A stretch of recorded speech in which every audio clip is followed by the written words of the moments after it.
பெற்று பெருவாழ்வு வாழ்வுன்னு வாழ்த்துறதுல குழந்தைகள் வந்து ஒரு பெரிய பங்கு வகிக்கிறாங்க இல்லைங்களா? இதுல சங்கீதத்துல 127 3ஆம் அதிகாரத்துல நம்ம முறைமையில வாசிச்ச வசனத்துல ஏசப்பா என்ன சொல்லியிருக்கிறாங்க? இதோ பிள்ளைகள் கர்த்தரால் வரும் சுதந்திரம், கர்ப்பத்தின் கனி அவரால் கிடைக்கும் பலன் அப்படின்னு சொல்லியிருக்காங்க. சோ ஏசப்பா கொடுக்கிற ஒரு ப்ரெஷியஸ் மிகப்பெரிய கிஃப்ட் யாரு? சில்ட்ரன்ஸ். அப்ப சில்ட்ரன்ஸ் வந்து யாரு? செல்வம் அண்ட் ஒரு ப்ரெஷியஸ் கிஃப்ட். அவங்க ஒரு என்ன சொல்றது, அந்த கிஃப்ட்டுக்கு ஒரு விலை மதிப்பே இல்லை. அந்த மாதிரி ஒரு கிஃப்டை தான் ஏசப்பா என்ன பண்றாரு, நம்ம ஒவ்வொருவருக்கும் கொடுக்குறாங்க. கல்யாணம் ஆன உடனே எல்லாம் என்ன எதிர்பார்க்கிறோம்? குழந்தை வந்துடுச்சா, குழந்தை வந்துச்சு. அந்த குழந்தை இல்லைன்னா அந்த வாழ்க்கை என்ன ஆகுது? வெறுமையா காணப்படுது. நிறைய பைபிள்ல கூட பார்த்தோம்னா அண்ணாளுக்கெல்லாம் வந்து என்ன அந்த குழந்தைக்காக எப்படி அழுகுறாங்க, எப்படி ஏங்குறாங்க. ஆனா நம்ம நிறைய பேருக்கு இன்னைக்கு என்ன பண்ணிருக்காங்க, ஏசப்பா அந்த குழந்தை செல்வத்தை கொடுத்து நம்ம ஒவ்வொருவரையும் ஆசீர்வதிச்சிருக்காங்க. இந்த இடத்துல குழந்தைகள் மட்டும் இல்லை, பேரண்ட்ஸும் நிறைய இருக்காங்க. அதனால நான் இந்த குழந்தைகளோட மெசேஜை குழந்தைகளுக்கு மட்டும் சொல்லலை, பேரண்ட்ஸ்க்காகவும் ரெண்டா டிவைட் பண்ணிட்டு வந்திருக்கேன். ஸோ இந்த குழந்தைகளை வந்து ஏசப்பா என்ன பண்றாரு, ஒவ்வொரு பேரண்ட்ஸுக்கும் அவங்களோட டேலண்ட்டுக்கு ஏற்ற மாதிரி நமக்கு கொடுத்துருக்குறாங்க இல்லையா? சில பேரண்ட்ஸ்க்கு பார்த்தா குழந்தைங்க வந்து எல்லாத்துலேயும் நல்லதா இருக்காங்க, சிலருக்கு குழந்தைங்கள இல்லை, சிலருக்கு வந்து என்ன இருக்காங்க, மென்டலி ரிட்டார்ட் சில்ட்ரன்ஸ் எல்லாம் கொடுத்துருக்காங்க. அவங்க வந்து நமக்கு குட்டா கொடுத்துருக்கிற குழந்தைங்களுக்கு நம்ம ஏசப்பாக்கு நன்றி சொல்லி அதை அக்செப்ட் பண்ணிக்கணும். மென்டலியா அந்த மாதிரி குழந்தைங்களை எபிலிட்டியா கொடுத்துருக்கிற குழந்தைங்க அவருக்கு தெரியும், இந்த பேரண்ட்ஸ்க்கு இந்த குழந்தைங்களை கொடுத்தா அவங்க அந்த குழந்தைய நல்லபடியா வளர்த்து கொண்டு வருவாங்க அப்படின்னு சொல்லிட்டு தெரிஞ்சுதான் கொடுக்குறாங்க. என்னோட வார்டுல என்னோட ஒரு ஸ்டாஃப்க்கு இந்த மாதிரி ஒரு குழந்தை இருக்கு. அவங்களுக்கு காது கேட்காது, பேச முடியாத குழந்தை, ஒரே ஒரு குழந்தை தான் இருக்காங்க. ஆனா அவங்க அந்த குழந்தைகளுக்காக கிட்டத்தட்ட 2 மணிக்கு தான் அந்த குழந்தை தூங்க, அடுத்த நாள் she has to come and work here. 2 மணிக்கு தான் அந்த குழந்தை தூங்குவாங்க. அந்த குழந்தைய அந்த அளவுக்கு அவங்க அக்செப்ட் பண்ணிட்டு இருக்காங்க. அந்த குழந்தைய தூங்கணுன்றதுக்காக அவங்க கூட இருந்து அதனால அவங்க டிராயிங் எல்லாம் பண்ணி வார்டுக்கு வந்து சில விஷயங்களை ப்ரெசென்ட் பண்ணியிருக்காங்க, பாட்டில்ஸ் மாதிரி. அது ரொம்ப அழகா இருக்கும். வார்டுக்கு வரவங்க எல்லாம் கேட்பாங்க, இது யார் பண்ணாங்க, இது ரொம்ப அழகா இருக்கு அப்படின்னு சொல்லிட்டு கேட்பாங்க. அப்ப நான் ஒரு நாள் அவங்க கிட்ட கேட்டேன், எப்படிமா நீ வந்து இந்த குழந்தைய நீங்க அக்செப்ட் பண்ணிக்கிட்டீங்க அப்படின்னு சொன்னா அவங்க சொன்னாங்க, எத்தனையோ பேருக்கு குழந்தை இல்லாம இருக்கு, பட் எனக்கு கடவுள் இந்த குழந்தைய கொடுத்துருக்காங்க, I am so happy with this kid அப்படின்னு சொல்லிட்டு அந்த குழந்தைக்காக அவ்வளோ அவங்க டெடிக்கேட்டடா இருப்பாங்க. அதை பார்க்கவே நமக்கு ஆசையா இருக்கும். ஸோ எவ்வளோ இந்த குழந்தைக்காக அவங்க டெடிகேட் பண்றாங்க அப்படின்னு சொல்லிட்டு. சரி, இப்போ நான் குழந்தைகளுக்காக சொல்ல போறேன். எடுத்தவங்க வாசிக்கலாம். எபேசியர் 6:4ஆம் அதிகாரம் 6:1ஆவது வசனம். பிள்ளைகளே, உங்கள் பெற்றோருக்கு கர்த்தருக்குள் கீழ்ப்படியுங்கள், இது நியாயம். உனக்கு நன்மை உண்டாயிருப்பதற்கும் பூமியில் உன் வாழ்நாள் நீடித்திருப்பதற்கும் உன் தகப்பனையும் உன் தாயையும் கனம் பண்ணுவாயாக என்பதே வாக்கு தத்தம் உள்ள முதலாய் கற்பனையா இருக்கிறது. இதுல ஏசப்பா என்ன சொல்றாரு குட்டி பசங்களுக்கு? என்ன சொன்னாங்க? உங்களோட பேரண்ட்ஸ்க்கு ஒபே பண்ணுங்க. ஒபே பண்றீங்களா எல்லாரும்? இன்னைக்கு என்ன ஒபே பண்ணீங்க உங்க டாடி மம்மி சொன்ன உடனே? என்ன கீழ்ப்படிஞ்சீங்க? என்ன குட்டி வேலை செஞ்சீங்க? நீங்க வந்து டான்ஸ் ஆனீங்க, கரெக்ட் தானே? அதுக்கு பேரண்ட்ஸ் ஆப்ஷன் கொடுத்தாங்க தானே? வெரி குட், கியூட்டா ஆனீங்க நீங்க. ஸோ அந்த ஏசப்பா என்ன சொல்றாங்க, நமக்கு சில்ட்ரன்ஸ்க்கு சொல்ற ஒரே ஒரு இது அட்வைஸ் ஏசப்பா இது மட்டும்தான். பேரண்ட்ஸ்க்கு தான் நிறைய அட்வைஸ் கொடுத்துருக்காரு ஏசப்பா. ஆனா சில்ட்ரன்ஸ்க்கு என்ன கொடுத்துருக்காங்க?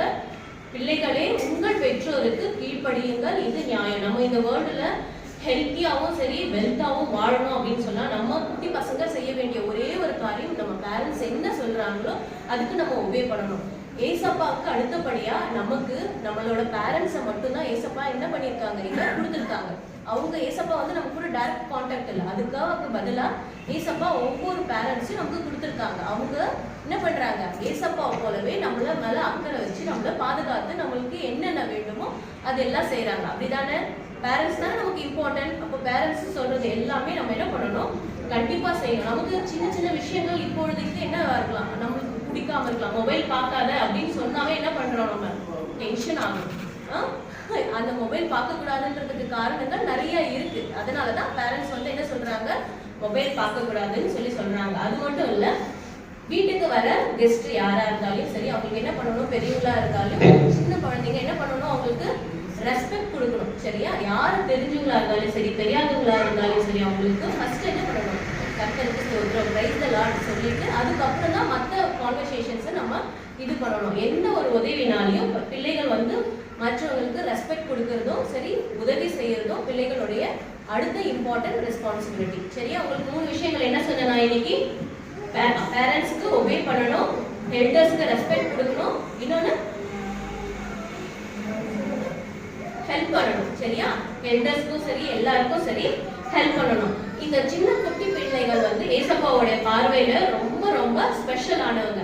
அதனாலதான் ஏசப்பா என்ன பண்ணாரு, இந்த ஏசப்பா ஊழியம் சொல்ற ஒரு இடத்துக்கு போனப்ப 5 அப்பங்கள் 2 மீன் யார்கிட்ட இருந்துச்சு? ஒரு குட்டி தம்பி கிட்ட தான் இருந்துச்சு. அந்த குட்டி தம்பி கிட்ட இருந்து எடுத்துட்டு வந்த பொருளை வச்சுதான் ஏசப்பா என்ன பண்ணாரு, எத்தனை பேர் ஆசீர்வதிச்சாரு? 5000 மக்களை ஒரு சின்ன பையன் கிட்ட இருந்த 2 மீன் 5 அப்பங்களை கொண்டு ஆசீர்வதிச்சாரு. அது போலதான் இன்னைக்கு இந்த சர்ச்ல இருக்கிற ஒவ்வொரு குட்டி பசங்க கிட்ட இருக்கிற ஒவ்வொரு சின்ன டேலண்ட்லயும் சரி ஏசப்பா அநேக காரியங்கள் இந்த உலகத்துக்கே பயன்படும்படி உங்களை கொண்டு ஆசீர்வதிக்க போறாரு. சரியா? நீங்க சின்னதா பாடுறவங்களா இருக்கலாம், பேசுறவங்களா இருக்கலாம், படிப்புல இருக்கலாம், உங்களோட வேலைகளை ஒரு பெரியவங்களா ஆகுறப்போ உங்களை கொண்டு என்ன பண்ண போறாரு ஏசப்பா? இந்த உலகத்தை பெரிய உங்களை கொண்டு பெரிய காரியங்களை செய்ய போறாரு. சரிங்களா? ஸோ நெக்ஸ்ட் நான் இப்போ சொல்ல போறது வந்து பேரண்ட்ஸ்க்கு என்ன சொல்றாங்கன்னா, நீதிமொழிகள் 22:6 பிள்ளையானவன் நடக்க வேண்டிய வழியிலே அவனை நடத்து, அவன் முதிர் வயதிலும் அதை விடாதிருப்பான். சோ பிள்ளைகள் வந்து என்ன பண்றாங்க, நிறைய காரியங்களை நம்ம கிட்ட இருந்து மட்டும்தான் கத்துக்கிறாங்க. சின்ன சின்ன காரியங்களை பேரண்ட்ஸ் வந்து எக்ஸாம்பிளா வீட்டுல இருக்கிறப்போ உங்களை கொண்டுதான் ஏசப்பா என்ன பண்றாரு, இந்த குழந்தைகள் மூலியமா நிறைய காரியங்களை செய்ய விரும்புறாரு. அது மட்டும் இல்ல, நீங்க பிள்ளைகளுக்கு கர்த்தருக்கு எப்படி பயப்படணும்ன்ற அந்த பயத்தை நீங்க போதிக்கணும். கர்த்தருக்கு பிரியமான வாழ்க்கையை எப்படி வாழணும்னு நீங்க சொல்லி தரணும். ஏபிசிடி சொல்லி தர மாதிரியே தான் ஆவிக்குரிய காரியங்களையும் பிள்ளைகளுக்கு நம்ம சொல்லி கொடுக்கணும். கர்த்தருக்கு உபவாசித்து ஒரு நாள், வாரத்துல ஒரு நாள் உபவாசித்து நம்மளோட தேசத்துக்கு ஜெபிக்கணும் அப்படின்னு சொல்ற ஒவ்வொரு காரியத்தையும் நீங்க பிள்ளைகளுக்கு சொல்லி தரணும். ஒரு நாள் சாப்பிடலாம் பிள்ளைகள் எதுவும் ஆக போறதில்ல. நீங்க பிள்ளைகளுக்கு சொல்லணும், உபவாசித்து நம்ம ஜபத்துக்கு, நம்ம குடும்பத்துக்காகவும் சரி நம்ம தேசத்துக்காகவும் ஜெபிக்கணும்னு சொல்லிட்டு பிள்ளைகளுக்கு சொல்லி தரணும். மிஷினரி ஊழியங்கள் எப்படி இருக்குதுன்னு பிள்ளைகளுக்கு சொல்லி தரணும். கர்த்தருக்கு கொடுக்கணும் அப்படின்னு சொல்லிட்டு நீங்க கொடுத்து கர்த்தர் எப்படி பசங்களுக்கு எக்ஸாம்பிளா நீங்க ஒவ்வொரு விதத்திலையும் நீங்க வாழணும். ஒவ்வொரு சின்ன சின்ன டிசிப்ளின்ஸ் கூட, இப்போ வந்து ஒரு குப்பையை கீழே போடக்கூடாது, இந்த மாதிரி வீட்டுக்கு வரவங்கள எப்படி உபசரிக்கணும், அந்த மாதிரி ஒரு சின்ன சின்ன டிசிப்ளின்ஸை கூட நீங்க எப்படி பிள்ளைகள் முன்னாடி இருக்கிறீங்களோ அதை பார்த்துதான் ஒவ்வொரு பிள்ளைகளும் வந்து தரும். இப்போ பேரண்ட்ஸ்க்கு ஒரு சின்ன விஷயங்கள் என்னன்னா, பிள்ளைகளை வளர்க்கறதுக்கு ஃபர்ஸ்ட் நம்ம ஏசப்பா கிட்ட ஞானத்தை கேட்டுக்கணும். சரிங்களா? தினமும் பிள்ளைக்கப்பட்டிருக்கணும் ஏசப்பா, அவங்க வளர வளர அவங்களோட சமாதானம் பெரியதா இருக்கணும் அப்படின்னு சொல்லிட்டு ஒரு சின்ன ப்ரேயர் நம்ம பண்ணணும். எனக்கு இதுக்கு ஒரு எக்ஸாம்பிள் நான் சொல்றேன். என் கூட ஒர்க் பண்ற ஒரு நர்ஸ் மேனேஜர் வந்து சொன்னாங்க, அவங்க வந்து ஸ்கூலுக்கு போறப்ப ஸ்கூல்ல வந்து நிறைய சேட்டை பண்ணுவாங்க பாய்ஸ். அவங்க ஸ்கூலை விட்டு கட்டடிச்சு நிறைய காரியங்கள் வந்து கர்த்தருக்கு விரோதமா பண்ணியிருக்காங்க.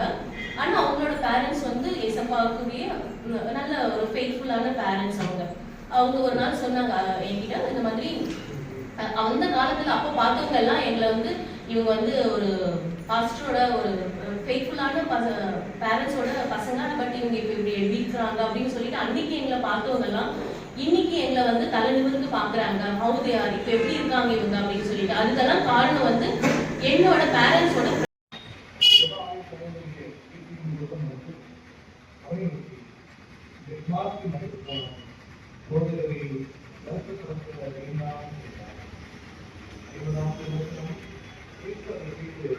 பயப்படாது, விசுவாசம் அப்பொழுது